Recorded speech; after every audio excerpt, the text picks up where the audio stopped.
जय जगन्नाथ पिलाने आज देखा +3 सेकेंड ईयर थर्ड सेमिस्टर पर हिस्ट्री ऑनर जा अच्छी पिलाने से कोर 7 पिलाने सिलेक्टेड लॉन्ग क्वेश्चन देखा यूनिट 1 रू history honours core 7 unit 1 selected long question exam रे आसबार बहुत संभावना अच्छी एवं ता सहित इंटरनल एग्जाम रे मध्य आसबार बहुत संभावना अच्छी पिलाने यही चैनल रे हिस्ट्री पॉलिटिकल एवं जे सब जी अच्छी सबू वीडियो अपलोड हेबो आपण मैंने ए वीडियो को सब्सक्राइब कर रखिबे देखिबा सिलेक्टेड लॉन्ग क्वेश्चन पिलाले सिलेक्टेड लॉन्ग क्वेश्चन सुल्तानी जुगर शासन व्यवस्था संपर्क में आलोचना करो discuss on administrative system of sultanate period discuss on administrative system of sultanate period कौन अच्छी पिलाने देखिबा तांको समय शासन व्यवस्था संपर्क कौन कौन थिला से विषय रे आलोचना करिबा सुल्तानी शासन व्यवस्था पॉइंट 1 अच्छे पिलाने सुल्तानी शासन व्यवस्था कौन दिल्ली अधिकार करिबा परे तुर्को अफगान सुल्तान माने एई देश रे प्रचलन करिथिबा शासन व्यवस्था धर्म उपरे प्रतिष्ठित थिला मीन्स कोच पिलाने दिल्ली अधिकार करिबा परे सुल्तान माने दिल्ली अधिकार करिबा परे तुर्को अफगान सुल्तान माने एई देश रे प्रचलन करिथिबा बा प्रलन करिथिबा शासन व्यवस्था धर्म उपरे प्रतिष्ठित थिला धर्म उपरे प्रतिष्ठित थिला से माने इस्लाम धर्म को राष्ट्र धर्म रूपे धरी नहीं से माने बा सुल्तान माने पिलाने इस्लाम धर्म को राष्ट्र बा देशर धर्म बोली ग्रहण करी नहीं थिले देशर संख्याधिक लोकंकर धर्म प्रति से माने मोटे चिंता करी नथिले देशर संख्याधिक माने अत्यधिक संख्या से लोक मानकर धर्म प्रति से माने किछि भी चिंता करी नथिले टिके भी जाकुआ जाइथाय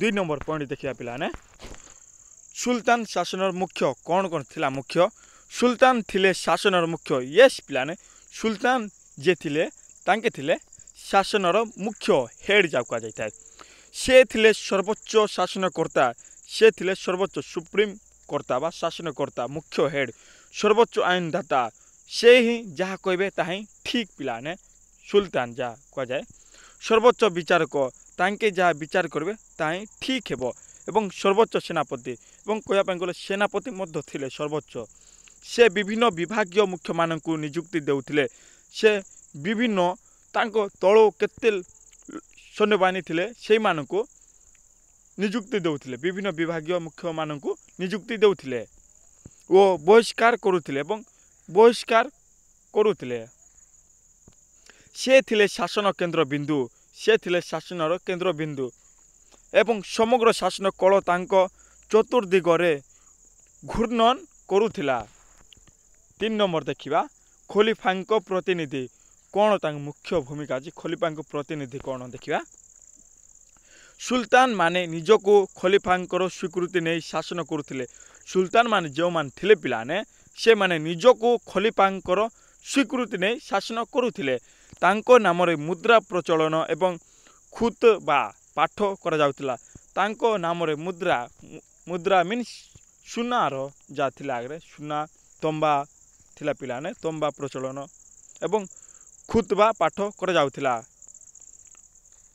खलीफांको मुसलमान जगतर शासन रूपे विचार करा जाउथिबारु पिलाने पॉइंट 1 मार्क आसीबो ए पॉइंट को देखिबे खलीफांको मुसलमान जगतर शासक रूपे विचार करा जाए एवं तांकर स्वीकृति जड़े सुल्तान को सार्वभौम क्षमता प्रदान करथिला किंतु अलाउद्दीन खिलजी और मुबारक शाह भली सुल्तान खलीफा को सम्मान प्रदर्शन करू नथिले किंतु कहपा गले पिलाने अलाउद्दीन खिलजी और मुबारक शाह भली सुल्तान खलीफा को सम्मान प्रदर्शन करू नथिले नेक्स्ट ଉଲେମାନଙ୍କ ପ୍ରଭାବ କ'ଣ ପଡ଼ିଲା? ଉଲେମା ମାନଙ୍କ ପ୍ରଭାବ କ'ଣ ପଡ଼ିଲା ଦେଖିବା। ସୁଲତାନି ଶାସନରେ ଉଲେମା ମାନେ ଅଖଣ୍ଡ କ୍ଷମତା ଉପଭୋଗ କରୁଥିଲେ। ଖଣ୍ଡ ନାହିଁ ମିନ୍ସ ଅଖଣ୍ଡ କ୍ଷମତା। ସେମାନେ ସୁଲତାନ ମାନଙ୍କୁ କୋରାନର ନିର୍ଦ୍ଦେଶ ଅନୁଯାୟୀ ଶାସନ କରିବାକୁ ପରାମର୍ଶ ଦେଉଥିଲେ। ସେମାନେ ସୁଲତାନ ମାନଙ୍କୁ ମିନ୍ସ ଉଲେମା ମାନେ ପିଲାମାନେ ସୁଲତାନ ମାନଙ୍କୁ କହୁଥିଲେ ଯେ କୋରାନ ହିସାବରେ ନିର୍ଦ୍ଦେଶ ଅନୁଯାୟୀ ଶାସନ କର, ଲୋକମାନଙ୍କୁ ଶାସନ କର ବୋଲି ପରାମର୍ଶ ଦେଉଥିଲେ। ପ୍ରତିମା ପୂଜାର ବିରୋଧୀ ଏବଂ ବିଧର୍ମୀ ହିନ୍ଦୁମାନଙ୍କୁ ଇସଲାମ ଧର୍ମରେ ପରିବର୍ତ୍ତନ କରିବା ଥିଲା ସେମାନଙ୍କର ଆଦର୍ଶ। ସେମାନେ ସୁଲତାନ ମାନଙ୍କୁ ଏକ ବିଷୟରେ ଉତ୍ସାହିତ କରୁଥିଲେ। ମିନ୍ସ ଉଲେମା ମାନେ ପିଲାମାନେ ସୁଲତାନ ମାନଙ୍କୁ ଏକ ବିଷୟରେ ଉତ୍ସାହିତ କରୁଥିଲେ।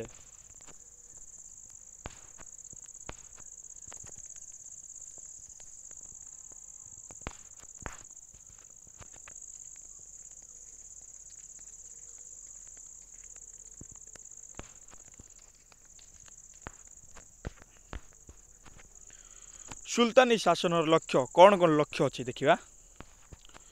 ସୁଲତାନ ମାନେ ରାଜସ୍ୱ ଆଦାୟ ଓ ଅର୍ଥ ଆହରଣରେ ଆଗ୍ରହୀ ଥିଲେ। ମିନ୍ସ ପିଲାମାନେ ସୁଲତାନ ମାନେ ଯେଉଁମାନେ ଥିଲେ ତାଙ୍କେ ରାଜସ୍ୱ ଆଦାୟ ଓ ଅର୍ଥ ଆହରଣରେ ଆଗ୍ରହୀ ଥିଲେ। ଜନମଙ୍ଗଳ ପ୍ରତି ସେମାନଙ୍କର ଦୃଷ୍ଟି ନଥିଲା। ଲୋକମାନଙ୍କର ଉନ୍ନତି ଯାହା କୁହାଯାଏ ସେମାନଙ୍କର ଦୃଷ୍ଟି ନଥିଲା ବା ମତ ନଥିଲା ବା ତାଙ୍କେ ଦେଖୁନଥିଲେ। ବହିଃଶତ୍ରୁ ଆକ୍ରମଣରୁ ରାଜ୍ୟକୁ ରକ୍ଷା, ଅନ୍ତର୍ବିଦ୍ରୋହ ଦମନ, ପ୍ରଜାମାନଙ୍କୁ କଠୋର ଭାବେ ଶାସନ ଓ ନିଜର ସ୍ୱାର୍ଥ ରକ୍ଷା କରିବା ସେମାନଙ୍କ ଲକ୍ଷ୍ୟ। ନିଜର ସ୍ୱାର୍ଥ ରକ୍ଷା, ନିଜର ଉନ୍ନତି କରିବା ସେମାନଙ୍କ ଲକ୍ଷ୍ୟ ଥିଲା। ସୈନ୍ୟ ଶକ୍ତି ଉପରେ ନିର୍ଭରଶୀଳ ଭାରତୀୟ ହିନ୍ଦୁମାନେ ସୁଲତାନି ଶାସନକୁ ନିଜର ବୋଲି ଭାବୁନଥିଲେ ଏବଂ ଅନେକ ସମୟରେ ବିଦ୍ରୋହ କରୁଥିଲେ। ମିନ୍ସ ଟିକେ ବୁଝିବା, ଭାରତୀୟ ହିନ୍ଦୁମାନେ ସୁଲତାନି ଶାସନକୁ ନିଜର ବୋଲି ଭାବୁନଥିଲେ, ତାଙ୍କେ ନିଜର ଭାବୁନଥିଲେ ପିଲାମାନେ ଭାରତୀୟ ହିନ୍ଦୁମାନେ ଲୋକମାନେ, ଏବଂ ଅନେକ ସମୟରେ ବିଦ୍ରୋହ କରୁଥିଲେ ଏବଂ ବିଭିନ୍ନ ସମୟରେ ଆନ୍ଦୋଳନ କରୁଥିଲେ। ମଙ୍ଗୋଲ ଆକ୍ରମଣ ମଧ୍ୟ ସର୍ବଦା ଲାଗି ରହିଥିଲା। ଏସବୁ କାରଣରୁ ସୁଲତାନ ମାନେ ସୈନ୍ୟ ଶକ୍ତି ଉପରେ ନିର୍ଭର କରୁଥିଲେ। ସୈନ୍ୟ ଶକ୍ତି ଉପରେ ନିର୍ଭର କିଏ କରୁଥିଲେ କହିଲେ ପିଲାମାନେ? ସୁଲତାନ ମାନେ। ସୁଲତାନ ମାନଙ୍କ ମନ୍ତ୍ରିମଣ୍ଡଳ କ'ଣ ଅଛି ଦେଖିବା। ଶାସନର ସୁବିଧା ପାଇଁ ସୁଲତାନ ମନ୍ତ୍ରୀମାନଙ୍କୁ ନିଯୁକ୍ତି ଦେଉଥିଲେ। ଶାସନର ସୁବିଧା ପାଇଁ ସୁଲତାନ ମାନେ ମନ୍ତ୍ରୀମାନଙ୍କୁ ନିଯୁକ୍ତି ଦେଉଥିଲେ। ପଏଣ୍ଟ 1 ଦେଖିବା। ୱାଜିର ବା ପ୍ରଧାନମନ୍ତ୍ରୀ ଦେଶର ସାଧାରଣ ପ୍ରଶାସନକୁ ପ୍ରତ୍ୟକ୍ଷ ବା ପରୋକ୍ଷ ଭାବେ ନିୟନ୍ତ୍ରଣ କରୁଥିଲେ। ଆୟ ବ୍ୟୟ ଉପରେ ସତର୍କ ଦୃଷ୍ଟି ରଖୁଥିଲେ। ଭୂ ରାଜସ୍ୱ ଓ କର ନିର୍ଦ୍ଧାରଣର ନିୟମାବଳୀ ସେ ପ୍ରସ୍ତୁତ କରୁଥିଲେ ଓ ସାମରିକ ବିଭାଗର ବ୍ୟୟ ନିୟନ୍ତ୍ରଣ କରୁଥିଲେ ବା କଣ୍ଟ୍ରୋଲ କରୁଥିଲେ।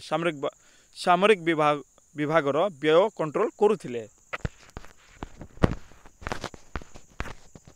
କେତେ ଗୁଡ଼ିଏ ପଏଣ୍ଟ ଦିଆଯାଇଛି ଦେଖିବା। 2 ନମ୍ବର ପଏଣ୍ଟ, ଦେୱାନ ଇ ଆର୍ଜ ସାମରିକ ବିଭାଗର ଦେଖାଶୁଣା ଓ ସୈନ୍ୟ ସଂଗ୍ରହ ପାଇଁ ନିଯୁକ୍ତି ଦେଉଥିଲେ।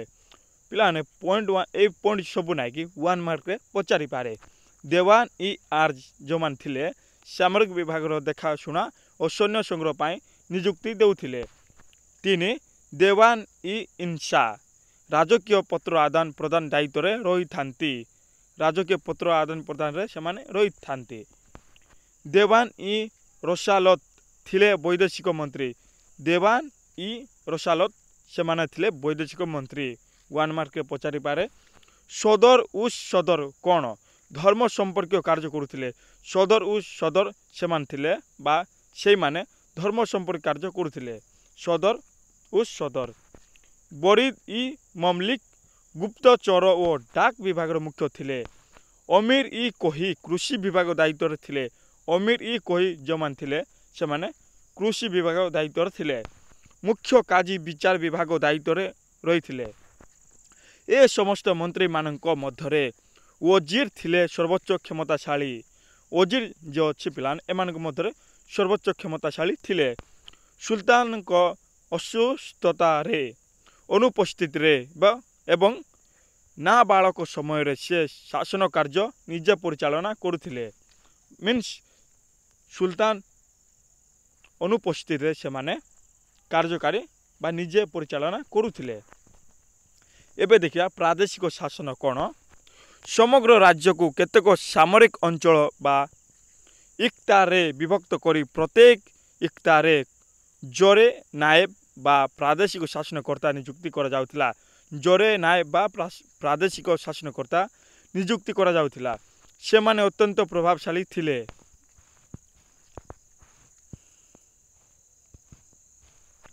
ପ୍ରାଦେଶିକ ଶାସନକର୍ତ୍ତା ମାନେ ନିଜ ଅଞ୍ଚଳରେ ଗୋଟିଏ ସୈନ୍ୟ ବାହିନୀ ଗଠନ କରୁଥିଲେ ଏବଂ ସେମାନଙ୍କୁ ପ୍ରାଦେଶିକ ରାଜକୋଷରୁ ଦରମା ଦେଉଥିଲେ। ପ୍ରାଦେଶିକ ଶାସନକର୍ତ୍ତା ମାନେ ନିଜ ଅଞ୍ଚଳରେ ଗୋଟିଏ ସୈନ୍ୟବାହିନୀ ଗଠନ କରୁଥିଲେ ଏବଂ ସେମାନଙ୍କୁ ପ୍ରାଦେଶିକ ରାଜକୋଷରୁ ଦରମା ଦିଆଯାଉଥିଲା। ବିପଦ ବେଳେ କିମ୍ବା ଯୁଦ୍ଧ ସମୟରେ ସେମାନେ ସୈନ୍ୟବାହିନୀ ନେଇ ସୁଲତାନଙ୍କୁ ସାହାଯ୍ୟ କରୁଥିଲେ। ବିପଦ ସମୟରେ ସେମାନେ ସୈନ୍ୟବାହିନୀକୁ ନେଇକିନା ସୁଲତାନମାନଙ୍କୁ ସାହାଯ୍ୟ କରୁଥିଲେ। ସେ ନିଜ ଅଞ୍ଚଳର ରାଜସ୍ୱ ଆଦାୟ କରୁଥିଲେ। ନିଜ ଅଞ୍ଚଳର ରାଜସ୍ୱ ଖଜଣା ଯାହା କୁହାଯାଏ ଆଦାୟ କରୁଥିଲେ। ଶାସନ ବା ଟଙ୍କା ଯାହା କୁହାଯାଏ।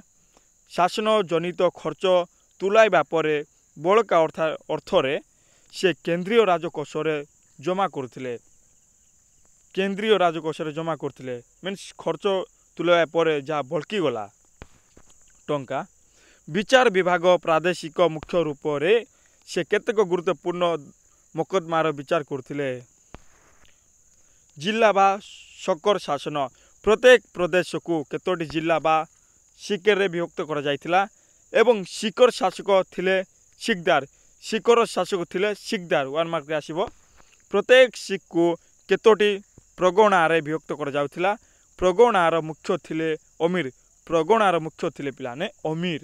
ତାଙ୍କ ବ୍ୟତୀତ ଜଣେ କାନୁନ ଗୋ ଓ 2 ଜଣ କିରାଣୀ ମଧ୍ୟ ରହୁଥିଲେ।